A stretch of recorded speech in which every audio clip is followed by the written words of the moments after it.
Hello and welcome to another video tutorial from Angela Walters of Quilting is My Therapy. In an earlier episode, I showed you how to quilt the wavy border design. If you remember, it's a fun, fast design that adds texture to borders of all widths. In this tutorial, I'm going to show you a quick tip on how to make them join together. If you're quilting this around the borders of your quilt, eventually they're going to have to come back together and join at some point. And I'm going to show you just how easy it is to do that. So I have my pretend border right here, and I'm going to imagine that this is a part of my border that I've already quilted and that I'm coming back in from this side. In an ideal world, I'd quilt my triangles and fill them in until they connected right here.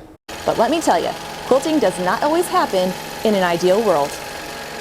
To be honest with you, I don't even worry about it. I'm just going to quilt my design until I get close to that triangle. Once I filled in that area, I'm going to travel along and quilt my next triangle and fill it in just the same way. And remember, the wavy lines don't echo each other. They can be just any kind of wave. And I'm quilting the lines so that they're closer at the points than they are at the base of the triangle. As I approach the quilting that I've already done, I can even plot out and see how many triangles I can fit in the area I have left.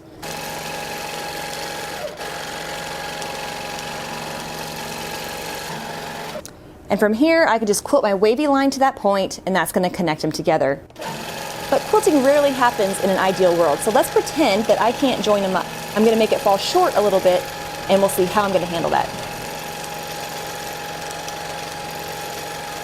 Now, I obviously don't have enough room to add another triangle, but this design has so many wavy lines, what's a few more? I'm going to use wavy lines echoing this side of my triangle until I can connect to that point and fill in that last triangle.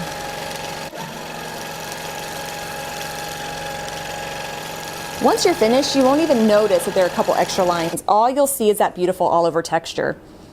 So really, the moral of this story is just keep adding wavy lines until the whole area is filled in. Now I'm going to show you a slightly different way that you can approach quilting the design. Up to this point, I've been quilting this design in chunks, meaning I quilt my triangle and then I fill it in and move on, kind of like I'm taking bites out of the border. There is a different way you can go about it.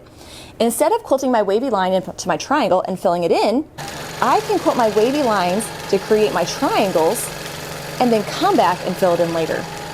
Let's pretend you're quilting this on your sewing machine and you're using pins to base your quilt sandwich. Quilting these lines right here will allow you to stabilize that border, take the pins out, and then come back and fill it in on your own time. Once I decide I'm ready to finish this border, I'm going to work my way along the triangles, filling them in, and then do the other side. Once all the triangles on one side are finished, then I can go ahead, get on the other side, and finish up the design. And I have to say, I think that looks exactly the same, even though it was quilted in a different arrangement. I have one piece of fabric in which I tackled the design differently, and I have another piece of fabric where I added a few extra wavy lines, and the result is pretty much exactly the same. So now it's your turn. Have you found any tips or tricks that have made this design easier for you? If so, share them in the comments below. I know other quilters would benefit from your help.